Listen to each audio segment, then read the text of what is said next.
नमस्कार, राज्यसभा टीवी के इस खास कार्यक्रम में आपका स्वागत है। मैं हूं आपके साथ अमृता चौरसिया। 19वीं शताब्दी के महान समाज सुधारकों में स्वामी दयानंद सरस्वती का नाम बेहद ही आदर और सम्मान के साथ लिया जाता है। जिस समय भारत में चारों ओर पाखंड, अंधविश्वास और सामाजिक कुरीतियों का बोलबाला था, उस समय महान देशभक्त और निडर सन्यासी स्वामी दयानंद सरस्वती ने इन सबके खिलाफ जमकर आवाज उठाई। उन्होंने देश में फैली कुरीतियों को दूर करने के लिए पाखंड खंडनी पताका फहराकर पोंगा पंथियों को चुनौती दी, तो जाति प्रथा को तोड़ने और विधवा विवाह का समर्थन कर समाज में एक नई अलख जगाई। वेद के महत्व को स्थापित करने के साथ ही उन्होंने एक ऐसे समाज की स्थापना की जिसके विचार सुधारवादी और प्रगतिशील थे, जिसे उन्होंने आर्य समाज के नाम से पुकारा। गुजरात में जन्मे स्वामी दयानंद सरस्वती शिक्षा से लेकर समाज उत्थान के तमाम कार्यों के चलते एक सन्यासी योद्धा कहलाए। वे स्वामी जी ही थे जिन्होंने स्वराज का नारा दिया, जिसके बाद में लोकमान्य तिलक ने इसे आगे बढ़ाया। स्वामी जी हमेशा अपने उद्देश्यों के जरिए युवाओं को देश प्रेम और देश की स्वतंत्रता के लिए मर मिटने की प्रेरणा देते रहे। उन्होंने जीवन भर हिंदी भाषा का प्रचार किया। उनका कालजयी ग्रंथ सत्यार्थ प्रकाश वैचारिक क्रांति का महान शंखनाद है। स्वामी दयानंद सरस्वती अपने महान व्यक्तित्व एवं विलक्षण प्रतिभा की वजह से जनमानस के हृदय में आज भी विराजमान है।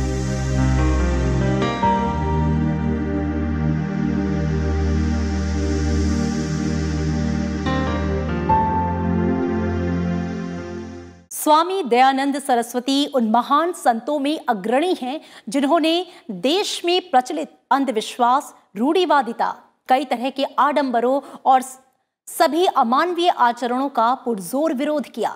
महान राष्ट्रभक्त और आर्य समाज के संस्थापक स्वामी दयानंद सरस्वती ने अपने कार्यों और संदेश से समाज को नई दिशा और एक ऊर्जा दी। महात्मा गांधी जैसे कई महान पुरुष दयानंद सरस्वती के विचारों से प्रभावित थे। स्वामी दयानंद सरस्वती ने जाति, आस्था और वर्ग आधारित सामाजिक भेदभाव को समाप्त करने की दिशा में महत्वपूर्ण काम किया है और उन्होंने सबको आर्य यानी कि सर्वश्रेष्ठ बनने के लिए प्रेरित किया।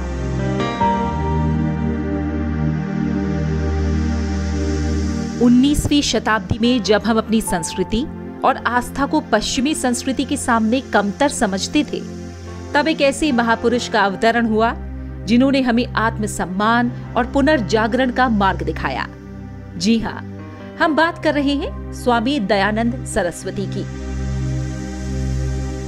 आधुनिक भारत के महान चिंतक और समाज सुधारक दयानंद सरस्वती का जन्म 12 फरवरी 1824 को गुजरात के काठियावाड़ क्षेत्र के एक गांव में हुआ था। स्वामी दयानंद सरस्वती का जन्म मूल नक्षत्र में हुआ था। इस वजह से इनके माता पिता ने उनका नाम मूल शंकर रखा था। स्वामी दयानंद सरस्वती भगवान शिव के सच्चे उपासक थे, लेकिन उनके आस्था भाव को उस वक्त ठेस पहुंची जब उन्होंने भगवान शिव पर चढ़ा प्रसाद एक चूहे को खाते हुए देख लिया। उसके बाद से ही उन्होंने मूर्ति पूजा का विरोध करना शुरू कर दिया। उनके जीवन में ऐसी बहुत सी घटनाएं हुई जिन्होंने उन्हें हिंदू धर्म की पारंपरिक मान्यताओं और ईश्वर के बारे में गंभीर प्रश्न पूछने के लिए विवश कर दिया। उनका बचपन सुविधा संपन्न था और उन्हें किसी प्रकार का अभाव नहीं था। शुरू से ही उन्होंने वेदों, शास्त्रों, धार्मिक पुस्तकों और संस्कृत भाषा का अध्ययन किया।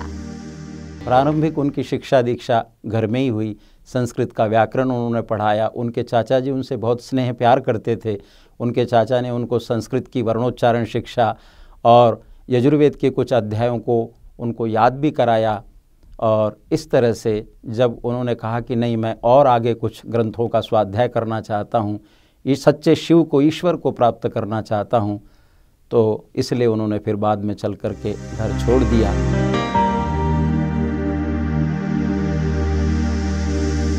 बड़े होने पर स्वामी दयानंद सरस्वती के माता पिता उनका विवाह कर देना चाहते थे, लेकिन उनका मन ज्ञान की खोज में रम गया था।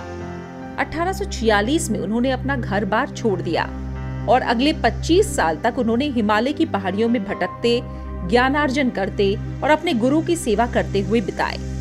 उन्होंने योग विद्या और शास्त्र ज्ञान श्री विरजानंद से प्राप्त किया था। उनके गुरु विरजानंद ने उन्हें समाज में व्याप्त कुरीति, अन्याय और अत्याचार के विरुद्ध कार्य करने और आम जनगण में जागरूकता फैलाने को कहा। सन्यासी वो इसलिए बने क्योंकि उनके जीवन में एक घटना घटती है। उनकी जो चाचा थे, जिनसे उन्होंने संस्कृत पढ़ा है, व्याकरण पढ़ा है, और चाचा से वो बहुत स्नेह प्यार करते थे। उनकी बहन की मृत्यु को देखा उन्होंने, हैजे की वजह से उनकी बहन और चाचा की मृत्यु को जब देखा तो उन्होंने सोचा कि एक न एक दिन मुझे भी इस संसार से ऐसे ही जाना पड़ेगा। और माता पिता तो चाहते थे कि बालक मूलशंकर का विवाह कर दिया जाए, पर मूलशंकर ने कहा कि नहीं, मैं सच्चे शिव को खोजना चाहता हूँ। और इसी घटना की वजह से वो सच्चे शिव को प्राप्त करने के लिए घर से निकल पड़े, योगियों से मिले, और ऐसे सोचते खोजते खोजते स्वामी पूर्णानंद सरस्वती दाक्षिणात्य एक विद्वान थे, उनसे वो मिले तो उन्होंने बालक मूलशंकर को दीक्षा दी और मूलशंकर का नाम दयानंद सरस्वती रखा। दयानंद सरस्वती ने 10 अप्रैल 1875 को आर्य समाज की स्थापना की। इसका मकसद देश में रूढ़ियों, कुरीतियों, आडंबरों, पाखंडों से मुक्त एक नए स्वर्णिम समाज की स्थापना करना था। आर्य समाज के जरिए उन्होंने समाज सुधार के काम को आगे बढ़ाया। देखते ही देखते देश भर में इसकी शाखाएं खुल गईं। वेदों का प्रचार करने के लिए उन्होंने पूरे देश का दौरा किया और लोगों को वेदों की महत्ता के बारे में बताया। स्वामी जी ने धर्म परिवर्तन कर चुके लोगों को फिर से हिंदू बनने की प्रेरणा देकर शुद्धि आंदोलन चलाया। 1886 में लाहौर में स्वामी दयानंद के अनुयायी लाला हंसराज ने दयानंद एंग्लो वैदिक कॉलेज की स्थापना की थी। हिंदू समाज को इससे नई चेतना मिली और अनेक संस्कारगत कुरीतियों से छुटकारा मिला। दयानंद सरस्वती एकेश्वरवाद में विश्वास करते थे। उन्होंने जातिवाद और बाल विवाह का विरोध किया और नारी शिक्षा के साथ ही विधवा विवाह को प्रोत्साहित किया। समाज सुधार के साथ ही दयानंद सरस्वती ने अंग्रेजों के खिलाफ भी कई अभियान चलाए। उन्होंने ही कहा कि भारत भारतीयों का है। उन्होंने अपने प्रवचनों के जरिए भारतवासियों को राष्ट्रीयता का उपदेश दिया और भारतीयों को देश पर मर मिटने के लिए प्रेरित करते रहे। गुरु से जब दक्षिणा मांगी गुरु ने, तो यही कहा था कि दयानंद ने कहा, मेरे पास तो गुरुजी कुछ भी नहीं है। थोड़ी सी लौंग लेकर के जब गए तो विरजानंद ने कहा कि बालक दयानंद, मैंने तुम्हें इसलिए नहीं पढ़ाया कि थोड़ी सी लौंग दे करके और तुम सोचो कि मेरा सारा तुम ऋणों से ऋण हो सकोगे। इस देश के अंदर अज्ञान, अविद्या, अंधकार फैला हुआ है। समाज के अंदर अनेक प्रकार की कुरीतियां हैं। लोग वेदों को भूल चुके हैं, भारत की संस्कृति को भूल चुके हैं, वैदिक संस्कृति को भूल चुके हैं। तो दयानंद ने कहा, गुरुजी आप क्या चाहते हो? तो बोले, तुम अपना सारा जीवन इस देश के, राष्ट्र के उद्धार के लिए समर्पित कर दो। और तथास्तु कह करके दयानंद ने गुरु की आज्ञा का पालन करते हुए और इस देश के अंदर आर्य समाज की स्थापना की। 1875 में मुंबई के गिरगांव प्रांत के काकड़वाड़ी इलाके में। दयानंद सरस्वती ने अपने विचारों के प्रचार के लिए हिंदी भाषा को अपनाया। उनकी सभी रचनाएं और सबसे महत्वपूर्ण ग्रंथ सत्यार्थ प्रकाश मूल रूप में हिंदी भाषा में लिखा गया। दयानंद सरस्वती धार्मिक संकीर्णता और पाखंड के विरोधी थे। इस वजह से कुछ लोग उनसे शत्रुता भी करने लगे। इन्हीं में से किसी ने 1883 में स्वामी दयानंद सरस्वती को दूध में कांच पीसकर पिला दिया। इससे उनका 30 अक्टूबर 1883 को अजमेर में निधन हो गया। दयानंद सरस्वती सामाजिक और आध्यात्मिक सुधार के निर्भीक योद्धा थे। उन्होंने शैक्षिक और सामाजिक सुधार, विशेषकर महिला सशक्तिकरण और अस्पृश्यता उन्मूलन के लिए प्रभावशाली उपाय किए। उनका कार्य आज भी भारतीय समाज और पूरे विश्व के लिए बेहद ही प्रासंगिक है। दयानंद सरस्वती ने जिस आर्य समाज की स्थापना की, आज उसकी लगभग 10,000 इकाइयां पूरी दुनिया में कल्याणकारी गतिविधियां चला रही हैं। आर्य समाज ने नैतिकता आधारित आधुनिक शिक्षा के प्रोत्साहन में अभूतपूर्व योगदान किया है और उसने समाज में सभी वर्गों, विशेषकर महिलाओं और वंचित वर्गों की उन्नति के लिए काम किया। आर्य समाज ने देश भर में कई स्कूल और कॉलेज स्थापित किए हैं। Bureau report, Rajya Sabha TV. Bharatiya Samaj में ऐसे कई समाज सुधारक हुए जिन्होंने सामाजिक ढांचे को पूरी तरह से बदल कर रख दिया। ऐसे ही समाज सुधारकों में एक हैं आर्य समाज के संस्थापक और महान समाज सुधारक स्वामी दयानंद सरस्वती, जिन्होंने समाज में मौजूद अंधविश्वास और रूढ़ियों को खत्म करने में अहम योगदान दिया। उन्होंने बाल विवाह, सती प्रथा, विधवा विवाह जैसी सामाजिक कुरीतियों को दूर करने का काम किया।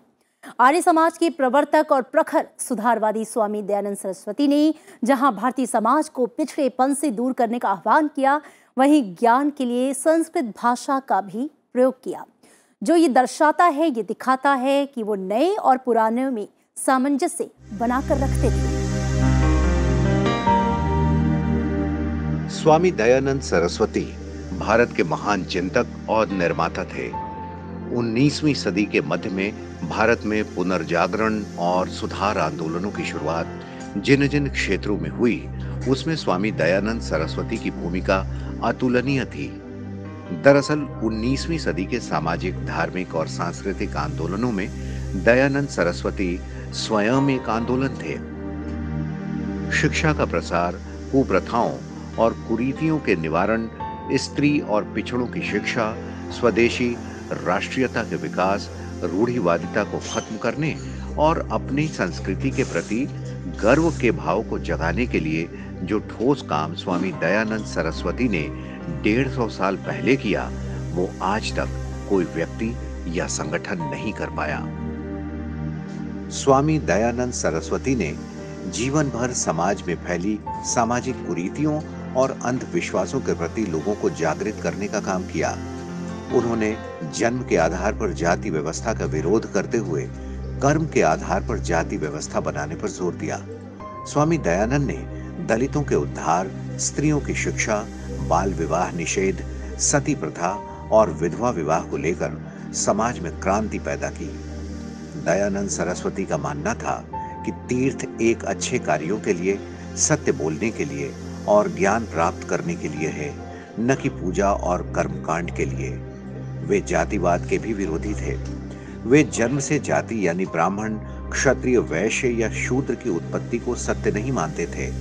उनका मानना था जो धर्म, शास्त्रों और वेदों का ज्ञान प्राप्त करेगा वही ब्राह्मण कहलाएगा। उन्होंने छुआछूत को भारतीय समाज का सबसे बड़ा दोष माना।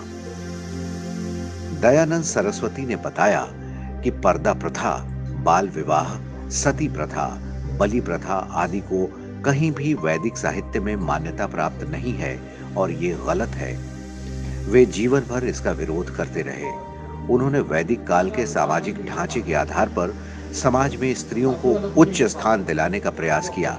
उनका मानना था कि समाज में स्त्रियों का समान अधिकार होना चाहिए। स्वामी दयानंद सरस्वती ने तो यहाँ तक कहा कि वेदों के अध्ययन का अधिकार स्त्रियों को भी उतना ही है जितना पुरुषों को। स्वामी दयानंद सरस्वती का मुख्य उद्देश्य वैदिक धर्म और संस्कृति की पुनर्स्थापना थी। उन्होंने वेदों की श्रेष्ठता का दावा किया और वेदों के आधार पर ही हवन, यज्ञ, मंत्रोच्चारण, कर्म आदि पर बल दिया। उनका मानना था कि ईश्वर निराकार है, इसीलिए मूर्ति पूजा निरर्थक है। उन्होंने ईसाई मत और मुस्लिम धर्म में हिंदुओं के धर्म परिवर्तन को रोकने की कोशिश की और इसके लिए शुद्धि आंदोलन चलाया। स्वामी दयानंद सरस्वती ने प्रत्यक्ष और अप्रत्यक्ष रूप से शिक्षा के क्षेत्र में अभूतपूर्व योगदान दिया। उन्होंने शिक्षा की एक ऐसी पद्धति की शुरुआत की जो भारत की संस्कृति और परंपराओं के अनुरूप थी, जिसमें प्राचीन वैदिक शास्त्रों के अध्ययन के साथ साथ आधुनिक ज्ञान विज्ञान को भी पर्याप्त जगह दिया गया। उनका प्रयास था कि शिक्षा समाज के मुट्ठी भर लोगों की जागीर नहीं बने, बल्कि सबको समान शिक्षा प्राप्त करने का अवसर मिले। दयानंद सरस्वती ने न केवल प्रचारित शिक्षा की विकृतियों और असंगतियों को दूर किया, बल्कि शिक्षा के जरिए वे विश्व भर में एक ऐसी नई सामाजिक व्यवस्था स्थापित करना चाहते थे जो समतापूर्ण और न्याय पर आधारित हो। दयानंद के विचारों और शिक्षा के प्रचार प्रसार के लिए 1885 में लाहौर में एंग्लो वैदिक यानी डीएवी हाई स्कूल की स्थापना हुई। इसके 2 साल के भीतर ही अनेक हाई स्कूल, कॉलेज और गुरुकुल स्थापित हुए, जिसमें स्वामी दयानंद के विचारों को मूर्त रूप दिया जाने लगा। स्वामी दयानंद सरस्वती ने अपनी दूरदर्शिता से देश, समाज, जाति, सामूहिक जीवन की जड़ता, अंधविश्वास के साथ ही अन्याय और शोषण को गहराई से देखा और जाना। वे अपने विवेकशील दृष्टि से उस गतिरोध को दूर कर समाज को एक नई दिशा देने के लिए जीवन भर प्रयास करते रहे। स्वामी दयानंद सरस्वती ने माना कि भारतीय पुनरुत्थान और आधुनिकीकरण भारत की प्राचीन वैदिक संस्कृति के आधार पर ही संभव है। Bureau report, Rajya Sabha TV. Swami Dayanand Saraswati ने 19वीं शताब्दी के अंतिम चरण में अपना कालजयी ग्रंथ सत्यार्थ प्रकाश रचकर धार्मिक और सामाजिक जगत में क्रांति ला दी। इस ग्रंथ का जनमानस पर गहरा प्रभाव पड़ा। सत्य के अर्थ की खोज और सामाजिक कुरीतियों पर इस ग्रंथ के जरिए जमकर प्रहार किया गया और ईश्वर की उपासना के साथ ही मानव जीवन के विभिन्न आयामों पर गहराई से प्रकाश डाला गया। आइए जानते हैं स्वामी दयानंद सरस्वती के इस कालजयी ग्रंथ के बारे में। स्वामी दयानंद सरस्वती का कालजयी ग्रंथ सत्यार्थ प्रकाश वैचारिक क्रांति का महान शंखनाद है। सत्य का अर्थ सत्य है और सत्यार्थ प्रकाश का अर्थ सत्य के प्रकाश को पूरे विश्व में फैलाना है। ये पुस्तक सत्य और मिथ्या के भेद पर गहराई से प्रकाश डालती है। स्वामी दयानंद सरस्वती की मातृभाषा गुजराती थी, लेकिन सत्यार्थ प्रकाश ग्रंथ की रचना उन्होंने हिंदी में की। सत्यार्थ प्रकाश की रचना स्वामी दयानंद सरस्वती ने की थी। सत्यार्थ प्रकाश के लेखक स्वामी दयानंद सरस्वती ने लिखा है कि ईश्वर, जीव, प्रकृति ये सभी अनादि और अनंत हैं।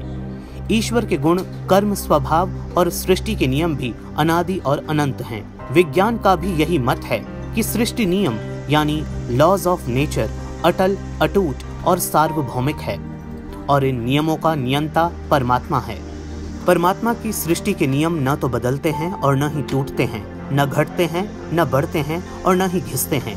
इसलिए चमत्कार की बातें करना मात्र कोरा अंधविश्वास है। सत्यार्थ प्रकाश विश्व भर में व्याप्त बुराइयों और चमत्कारों को चुनौती देने वाला सबसे पहला ग्रंथ है।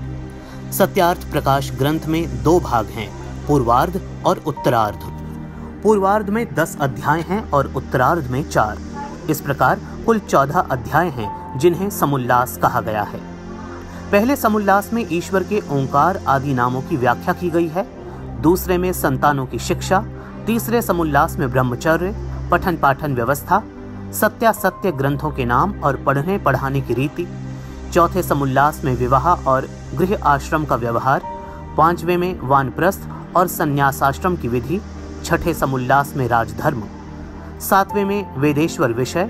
8वें समुल्लास में जगत की उत्पत्ति, स्थिति और प्रलय। 9वें में विद्या, अविद्या, बंध और मोक्ष की व्याख्या की गई है।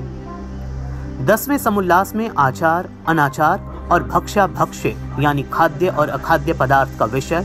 11वें में आर्यावर्तीय मत मतांतर का खंडन मंडन। 12वें में चारवाक, बौद्ध और जैन मत। 13वें और 14वें समुल्लास में ईसाई और मुसलमानों के मत पर प्रकाश डाला गया है। पुस्तक के अंत में स्वमंतव्य मंतव्य प्रकाश यानी मैं कौन सी बातें मानता हूँ और कौन सी नहीं शीर्षक से स्वामी दयानंद सरस्वती ने धर्म से संबंधित 51 ऐसे विषयों की वैदिक मान्यताओं के आधार पर संक्षेप में व्याख्या की है। उनका चिंतन मूल रूप से वेद पर आधारित था, जो अपने उद्भव काल से ही स्वप्रमाणित, चिरंतन और शाश्वत समझे जाते रहे हैं। स्वामी दयानंद सरस्वती ने ही वेदों की ओर लौटों का नारा दिया था। महर्षि दयानंद का सबसे जो अमर ग्रंथ Satyarth Prakash, light of truth है, जिसमें 14 समुल्लास हैं, उसमें महर्षि दयानंद ने बहुत सारे ग्रंथों का अध्ययन किया। लगभग मैं समझता हूँ 3-4 हज़ार ग्रंथों का अध्ययन करने के बाद जो निष्कर्ष निकाला महर्षि दयानंद ने, उसके बहुत सारे चैप्टर्स आप पढ़ेंगे, समुल्लास पढ़ेंगे तो पहले ही समुल्लास में जो आज भारत के समाज में सबसे बड़ी, विश्व समाज में सबसे बड़ी जो बात आ रही है ईश्वर के बारे में, गॉड के बारे में, लोग जानना चाहते हैं कि ईश्वर का सच्चा स्वरूप क्या है। कोई शंकर कहता है, कोई विष्णु कहता है, कोई रुद्र कहता है। इन सब नामों की व्याख्या महर्षि दयानंद ने पहले ही समुल्लास में दी कि भाई ईश्वर तो एक ही है, सच्चिदानंद स्वरूप, जिसका वेदों के अंदर वर्णन आया है कि वो निराकार है, सर्वशक्तिमान है, अजर है, न तस्य प्रतिमा अस्ति, एकम सद विप्रा बहुधा वदंती। सत्यार्थ प्रकाश ने अंधविश्वास, कुरीतियों, मूर्ति पूजा, अवतारवाद, बहुदेववाद, श्रद्धा, तीर्थाटन पर जमकर प्रहार किया ही, इसके साथ साथ स्वाधीनता की रणभेरी भी बजाई। अपने इतिहास पर गर्व के भाव उत्पन्न किए, अपनी परंपरा के प्रति आस्था और संस्कृति के प्रति विश्वास जगाया। स्वदेशी का मंत्र जनमानस में फूंका। सत्यार्थ प्रकाश की इसी अनुभूति का प्रभाव था कि आर्य गरज कर गाया करते थे, कभी हम बुलंद इकबाल थे, तुम्हें याद हो कि न याद हो, हर फेन में रखते कमाल थे, तुम्हें याद हो या न याद हो। स्वामी दयानंद ने आर्य समाज के माध्यम से अनेक प्रकार की कुरीतियों का खंडन किया और लोगों को ये संदेश दिया कि बैक टू दी वेदास, वेदों की ओर लौटो। तुम अपनी संस्कृति से प्यार करना चाहते हो तो वेद का पढ़ना पढ़ाना और सुनना सुनाना सब आर्यों का परम धर्म है। महर्षि दयानंद की सबसे बड़ी विशेषता रही कि उन्होंने किसी संप्रदायवाद को नहीं चलाया, बल्कि उनका ये मानना रहा कि ब्रह्मा से लेकर के जैमिनी ऋषि पर्यंत ऋषियों ने जो सत्य की बात कही, उसी को उन्होंने आर्य समाज के माध्यम से कहने का एक संकल्प लिया। स्वामी दयानंद सरस्वती ने अपने विलक्षण व्यक्तित्व और कृतित्व से 19वीं सदी के पराधीन और जर्जर भारत को गहराई तक झकझोरा। उसका प्रभाव आज हम 21वीं सदी में भी महसूस कर रहे हैं और उनसे प्रेरणा लेकर उन सामाजिक कुरीतियों, धार्मिक अंधविश्वासों से लोहा ले रहे हैं जो दीमक बनकर समाज और धर्म को भीतर ही भीतर खोखला कर रही है। स्वामी दयानंद आधुनिक विश्व के ऐसे पहले विचारक हैं जिन्होंने सत्यार्थ प्रकाश में सबके लिए अनिवार्य और निशुल्क प्राथमिक शिक्षा का सिद्धांत रखा। कृषक और श्रमिक को राजाओं का राजा माना।